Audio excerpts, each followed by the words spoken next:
Relationship advice. Update: my best friend wants me to work with my offender on her wedding. Original story. I have a best friend, we'll call her Tina, who I've known most of my life.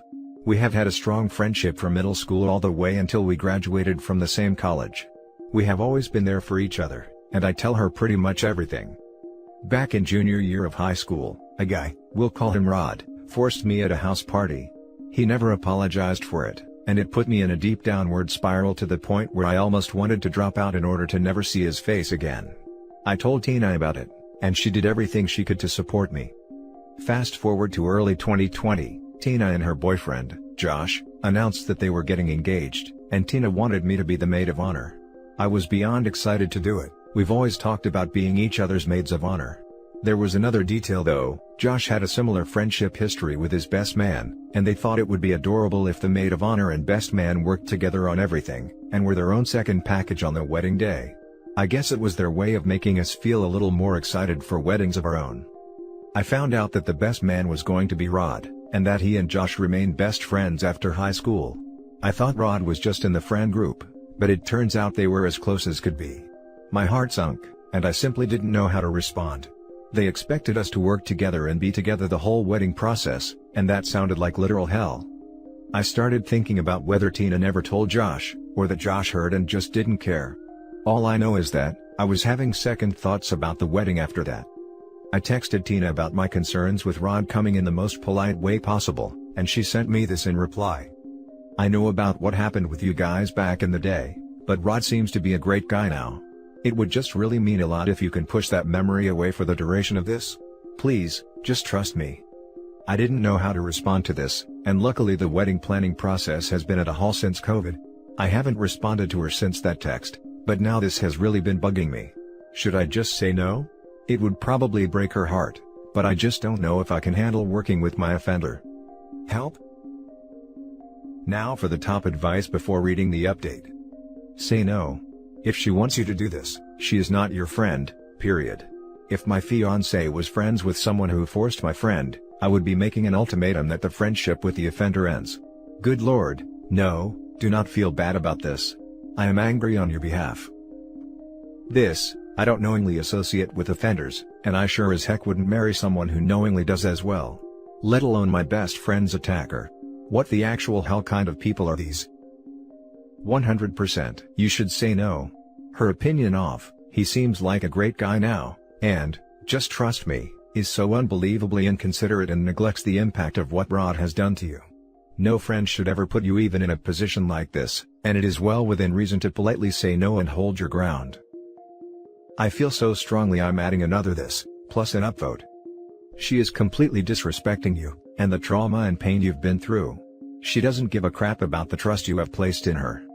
You really want to subject yourself to spending time, possibly alone, with your attacker, for a friend like that? Let alone, at all? Don't do it. She clearly doesn't give a damn about your feelings. You need to distance yourself from the feeling of obligation you have, and your desire to please her. She's absolutely not worth it. She does not care about you the way she should, and it is not worth it to even see Rod, let alone work with him.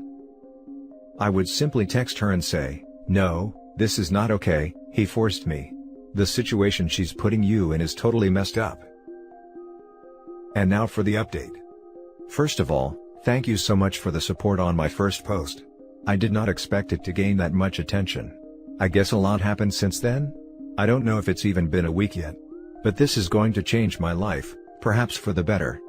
There were hundreds of comments, and I'd thought I'd address a few questions regarding the incident itself. I don't appreciate how some of these were asked, but I'll share anyway for the sake of clarifying things. 1. Was I under the influence? Yes, but I remember vividly saying no. I was drunk enough to have all my strength and mobility wonky, but I didn't black out or anything. The force he used on me didn't seem that of someone who was drunk. He looked completely sober, but I could be wrong. I remember a couple of times when I was trying to lift myself off the bed, and he would push me back down. I remember the expression on his face. Like you guys said, I wouldn't wish it on my worst enemy. That's all I'm willing to share for now. The only person who knows all the details is Tina. Is it bad that I wish she knew nothing now? Maybe it would hurt less. 2.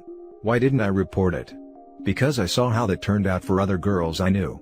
I've had a few other friends, not Tina, who have had the same thing happen to them and nothing came out of reporting it, and it made them feel worse.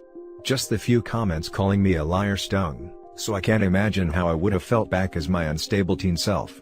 Not only that, I was scared of what Rod would do if he found out I had reported him. There was just something about him that made me never want to cross him.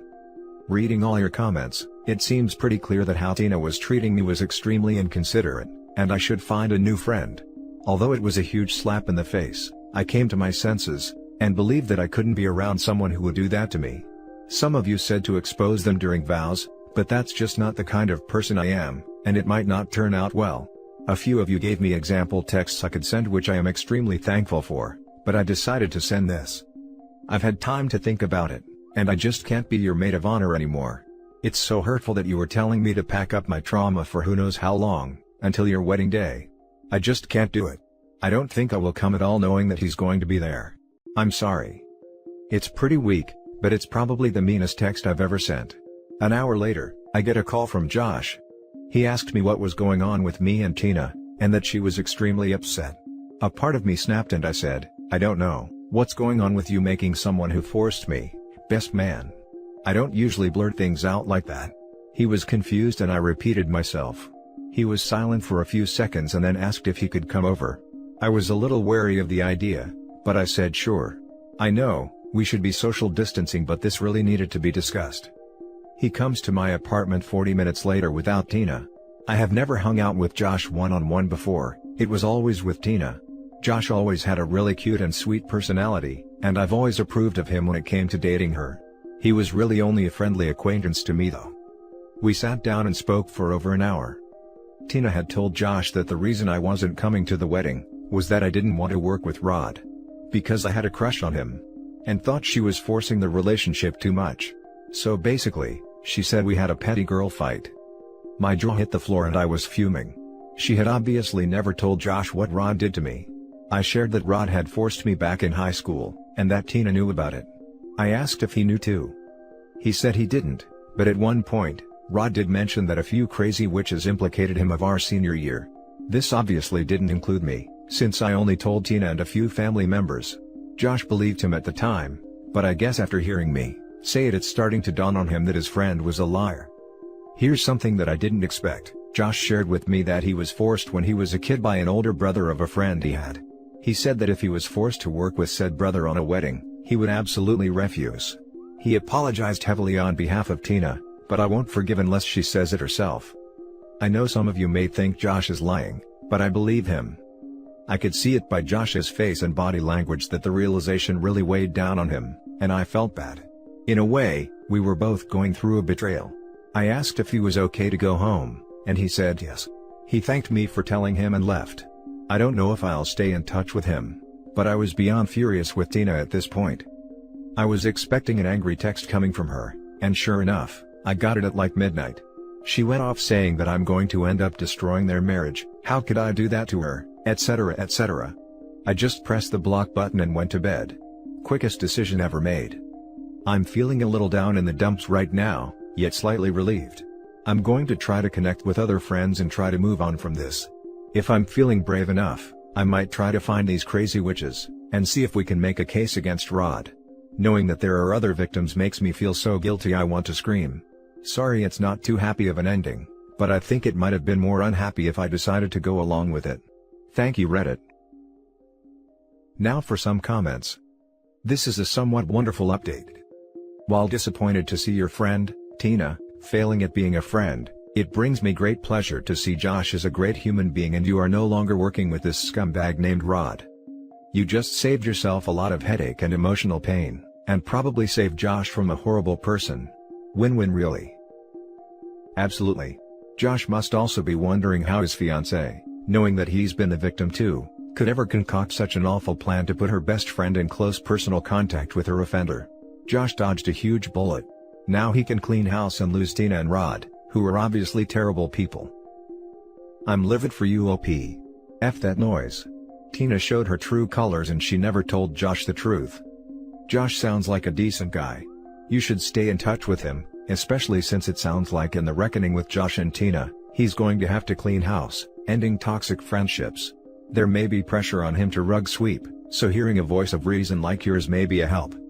Tina doesn't deserve him, nor does she deserve your friendship. She's a liar and betrayer. She chose to protect an offender, all to not make waves. It wasn't like her fiancé was pressuring her to include Rod. Knowing everything, she made the executive decision to hide the incident and lie about why you backed out of the wedding. Terrible. I wonder if Tina knows or cares about Josh also being forced? She sounds disgusting, to be honest. I hope it was okay to share the thing about Josh, since that isn't his real name. I think it's super touching he was upset enough to come get your side of the story. It also says something that he trusts you enough to tell you about his past trauma and listen to your side of the story. I do wonder and worry about Tina though. Not telling your significant other something like that, and saying it's a petty girl fight isn't normal. I can sorta get her not wanting to share your trauma for you, but I feel like this is an instance, he should have known the truth. Also, why does she keep defending Rod?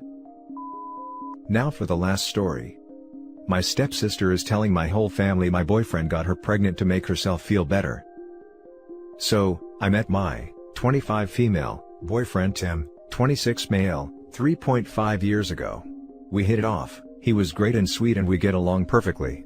Until I introduced him to my family.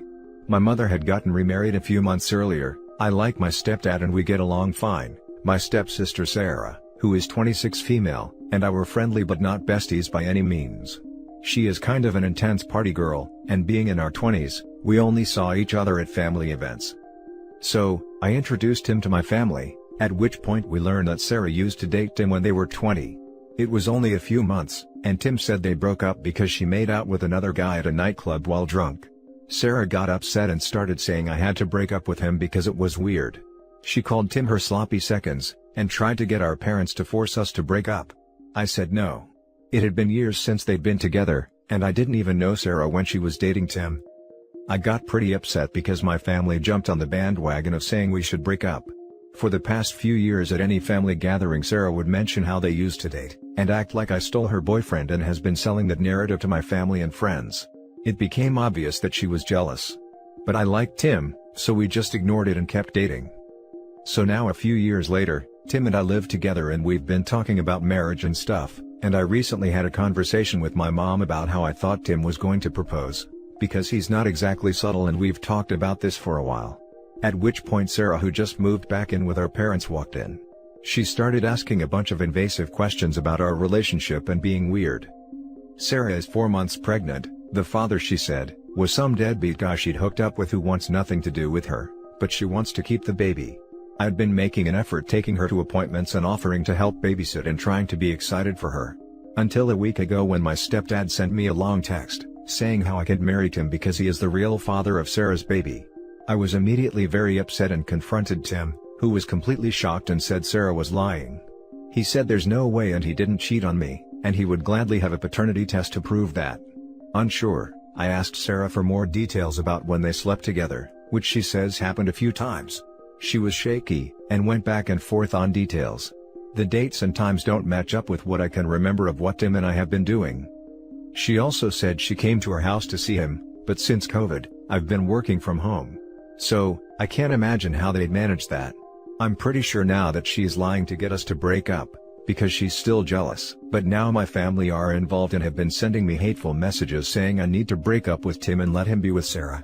She's telling everyone he's in love with her, and I'm keeping him from her. She has no proof and he strictly denied everything. I texted her asking for proof of any of this happening, and she sent me some fake photoshopped screenshots, that I can tell are fake, where she's put Tim's name over a friend's number and pretended he was messaging her. I checked, and the friend all but admitted it to me and tried to laugh it off.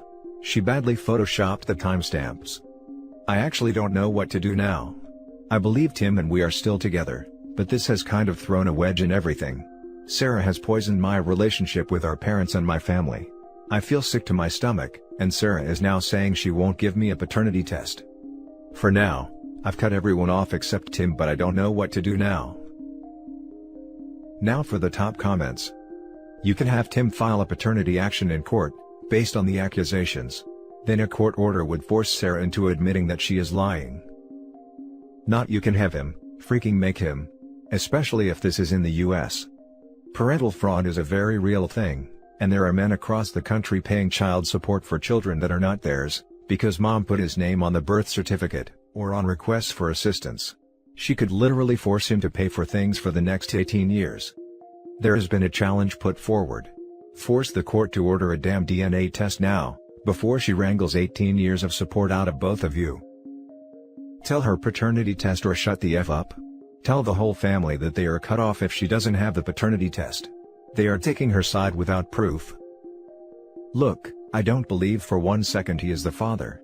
But, to see that the family would openly support this woman, who is claiming to have slept with her sister's man? Throw the whole family away. I was immediately very upset and confronted Tim, who was completely shocked and said Sarah was lying.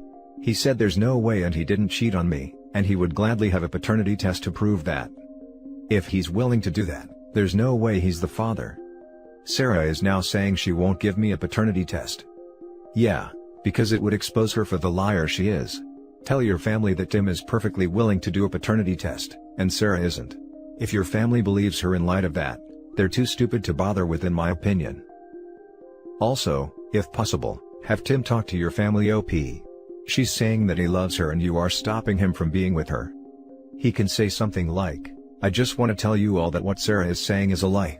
I have not slept with her since I was 20 years old, I have also not told her that I love her, or had any kind of relationship with her for years, and to prove that, I want to take a paternity test.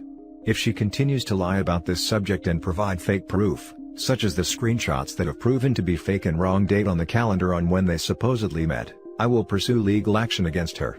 Your daughter has severe mental issues, please get her some help. And that's it for this video guys. If you have thoughts to share, leave a comment below. Don't forget to hit like and subscribe if you like this content. I'll catch you in the next one. Good day everyone.